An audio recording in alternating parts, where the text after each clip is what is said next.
చాలా ఘోరాతి ఘోరంగా ఉన్నది. రైట్, ఈ అంశాల మీద ఒకసారి ఏం మాట్లాడతారు, అసలు ఉదయకాంత్ గారు ఏం చెప్తారు, అసలు ఎక్కడి వరకు వచ్చింది, ఎందుకనంటే అనూహ్యంగా స్పందన అయితే రావడం జరిగింది. ఇన్స్టాగ్రామ్లో కావచ్చు, ఇతర మాధ్యమాలలో కావచ్చు, ఈ వీడియోకి సంబంధించి ఇంటర్వ్యూకి సంబంధించినటువంటి అంశాలు అయితే తెగ వైరల్ అవుతా ఉన్నాయి. మరి వారు ఏం చెప్తారు అన్నది ఒకసారి వినే ప్రయత్నం అయితే చేసే ప్రయత్నం చేద్దాం మనం. హలో సార్, నమస్తే సార్, నేను లైవ్లో ఉన్నానండి. హలో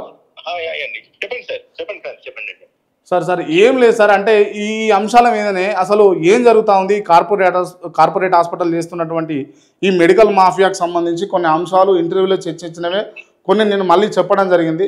ఇప్పుడు ఆ ఇంటర్వ్యూ తర్వాత కూడా అంటే అనూహ్యంగా నాకు తెలిసి ఏ వీడియోకు లేనంత పాజిటివ్ రెస్పాన్స్ అయితే ఇప్పుడు మనం చేసిన ఇంటర్వ్యూకి ఉంది. అంటే 99.9% అందరూ కూడా పాజిటివ్గా కామెంట్లు చేయడం జరిగింది. మీకు ఎటువంటైనా కాల్స్ వస్తున్నాయా, మీ నెంబర్ కూడా మనం పెట్టడం జరిగింది కదా ఇంటర్వ్యూలో.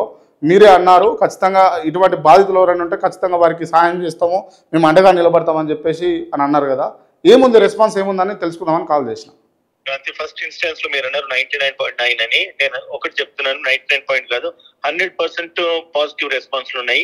ఏ ఒక్కటి కూడా దాంట్లో నెగిటివ్ రెస్పాన్స్ నేను చూసిన దాంట్లో అయితే కనబడలేదు లో అది. అండ్ మీరు ఏదైతే అవకాశం నాకు ఛానల్లో నేను అడగగానే ఎంతో మంది పెద్ద పెద్ద ఛానల్స్ కు నాకు తెలిసిన ఛానల్స్ ఉన్నాయి.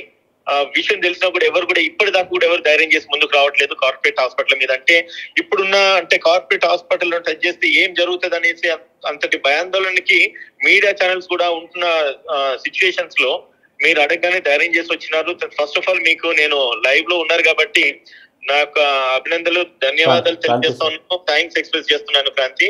అండ్ మీరు చేసిన ఇనిషియేషన్ అది నా ప్రోద్బలం కాదు, మీ సహకారం కూడా ఉంది కాబట్టి ప్రజలందరూ కూడా అభినందిస్తా ఉన్నారు మిమ్మల్ని అండ్ నేను తీసుకున్న ఇనిషియేటివ్ ని. అండ్ తర్వాత నాకు రిపీటెడ్ గా అంటే నాకు ఎప్పుడు కూడా ఒక్క నిమిషం కూడా ఫోన్ ఖాళీ లేకుండా కంటిన్యూస్ గా ఫోన్స్ వస్తూనే ఉన్నాయి. కొన్ని కాల్స్ నేను అటెండ్ చేయలేకపోతున్నాను, వాళ్ళందరూ క్షమాపణ చెప్పుకుంటున్నాను ఈ సందర్భంగా. కాకపోతే ఇప్పుడు ఏదైతే పరిణామాలు అంటే ఈ 2-3 days లో వీడియోస్ రిలీజ్ అయిన తర్వాత అనూహ్యంగా కార్పొరేట్ హాస్పిటళ్లలో గొప్ప మార్పు వచ్చిందని అయితే నేను వింటా ఉన్నాను. ఎందుకంటే నాకు తెలిసిన ఫ్రెండ్స్ కొందరు డాక్టర్స్ కూడా పెద్ద పెద్ద హాస్పిటల్లో పని చేసే వాళ్ళు ఉన్నారు. వాళ్ళు ఫోన్ చేసి చెప్తా ఉన్నారు, ఏం చెప్తా ఉన్నారంటే మీ ఇంటర్వ్యూ తీసిన తర్వాత ఏ మీడియా ఛానల్ వాళ్ళు వచ్చి మా కెమెరాలు పెడుతున్నారో, ఎటువంటి హిడెన్ కెమెరాస్ పెట్టుకొని మా హాస్పిటల్ కు వస్తా ఉన్నారో, ఎటువంటి నిఘా మా మీద పని చేస్తా ఉన్నదని చెప్పి భయపడుతున్నాం సార్ అని చెప్పి కొందరు డాక్టర్స్ నాకు ఫోన్ చేసి తెలియజేయడం జరుగుతా ఉంది క్రాంతి. అంటే వాళ్ళు చెప్పడం ఒక వంత అయితే నిజంగానే ఇటువంటి ప్రాసెస్ కూడా ఇంప్లిమెంట్ చేస్తే, అంటే ఒకసారి ఇన్సూరెన్స్ ఉంటే వాడికి ఒక బిల్లు, లేకపోతే వాడికి ఒక బిల్లు అని చెప్పి మనం మాటలలో వింటా ఉన్నాం.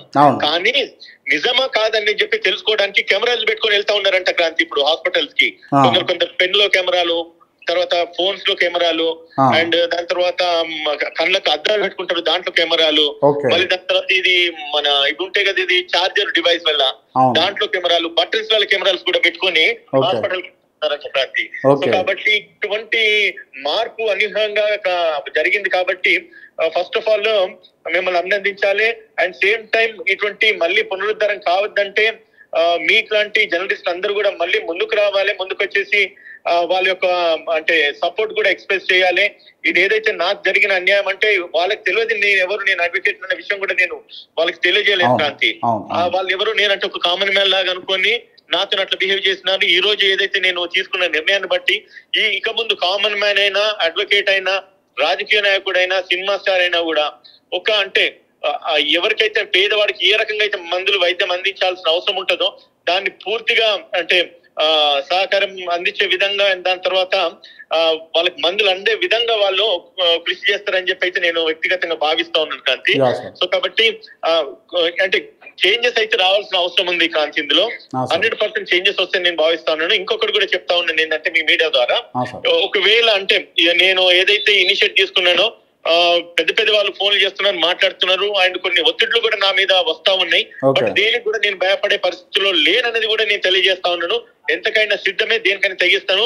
దీనికి సంబంధించి ఒక ఆర్గనైజేషన్ మనం స్థాపించాలి. ఆర్గనైజేషన్ స్థాపించేసి దాన్ని ముందుకు సక్సెస్ఫుల్ గా మనం డ్రైవ్ చేయాలి. డ్రైవ్ చేసిన తర్వాత ఎవరెవరికన్నా ఎటువంటి ఆపద ఉన్నా కూడా మనల్ని వాళ్ళు కాంటాక్ట్ చేయాలి, మన ఆర్గనైజేషన్ కాంటాక్ట్ చేయాలి.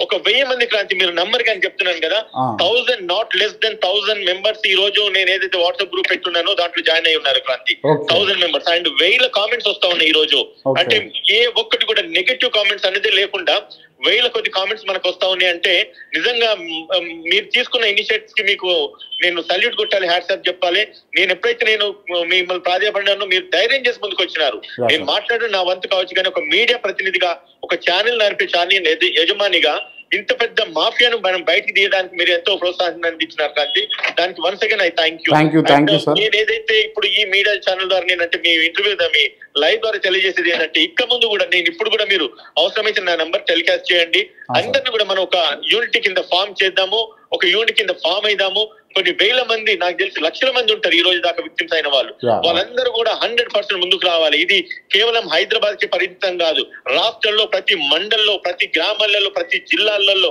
ప్రతి చోట ఇప్పుడు ఏదైతే మనం ఒక యాంటీ మెడికల్ మాఫియా అనేసి ఏదైతే మనం అనుకుంటా ఉన్నామో అది ఒకవేళ స్థాపించబడితే రాష్ట్ర వ్యాప్తంగా అది దేశవ్యాప్తంగా ఇది ఒక సంచలనం క్రియేట్ చేయబోతుందని చెప్పి నేను తెలియజేస్తున్నాను క్రాంతి. తప్పకుండా సార్ ఖచ్చితంగా ఈ విషయం పైన కలిసి వర్క్ చేద్దాం ఖచ్చితంగా ఎందుకనంటే మీ నిర్ణయం గొప్పది అంటే మీరు రావడము అంటే మీకు ఆ డబ్బులు మీరు పే చేయగలరు మీరు పే చేసిర్రు ఆల్రెడీ అయినా కూడా ఇటువంటి ప్రాబ్లము పేదలకు రావద్దు నాలాంటి వాళ్ళే ఫేస్ చేస్తే ఇంకా నిమ్న స్థాయిలో ఉన్న వాళ్ళకు ఆర్థికంగా చిన్న అభిన్నమై ఉన్న వాళ్ళ పరిస్థితి ఇబ్బంది ఉంటుంది ఖచ్చితంగా వాళ్ళకి న్యాయం జరగాలంటే నోరు విప్పాలని మీరు బయటకు వచ్చారు దానికి రియల్గా నా తరపు నుంచి నేను మీకు హ్యాట్సాప్ చెప్తున్నాను సార్ ఖచ్చితంగా మీరు దీన్ని ఇట్లనే కంటిన్యూ చేయండి దానికి మీ సహకారం మీకు కావాల్సిన సహకారం మా వంతుగా మేము ఖచ్చితంగా చేస్తూనే ఉంటాం సార్.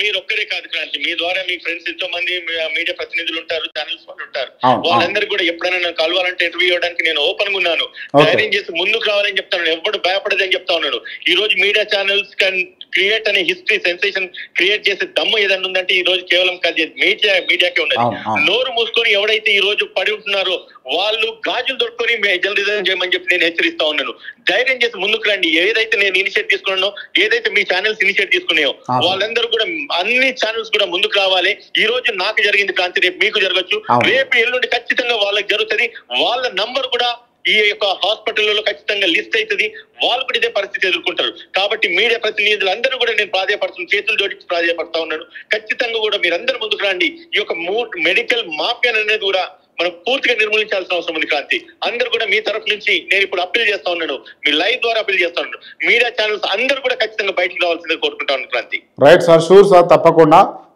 మా సపోర్ట్ అయితే మీకు ఉంటుంది. Thank you sir thank you sir. Right ఇది కాంపల్లి ఉదయకాంత్ అడ్వకేట్ గారు చెప్తున్నటువంటి అంశాలు క్లియర్గా అంటే వాస్తవికంగా మాట్లాడుకుంటే కనుక మీడియా ఛానల్స్ కూడా కొంచెం వెనుకడుగు వేసి ఈ కార్పొరేట్ హాస్పిటల్కు ఒత్తాసు పలుకుతూ వారు చేస్తుంది గోడ మీద పిల్లిలాగా ఉండి చూస్తూ ఉన్నాయి కొన్ని మీడియా ఛానల్స్ దయచేసి మీరు బహిర్గతంగా మీరు పెట్టాల్సినటువంటి బాధ్యత మీ పైన ఉన్నది ప్రజలు ఇబ్బంది పడుతూ ఉంటాయి కదా వారి తరపు నుంచి ప్రశ్నించే గొంతుగా కదా ముందుకు వచ్చింది ఇలా ప్రజలకు ఇబ్బంది అవుతుంది అన్న సమస్యను ఖచ్చితంగా బహిర్గతం చేయాల్సింది హెచ్చరించాల్సింది ప్రశ్నించాల్సినటువంటి హక్కు అవసరం ఉన్నది అని చెప్పేసి ఈ సందర్భంగా గుర్తు చేస్తూ ఉన్నాం.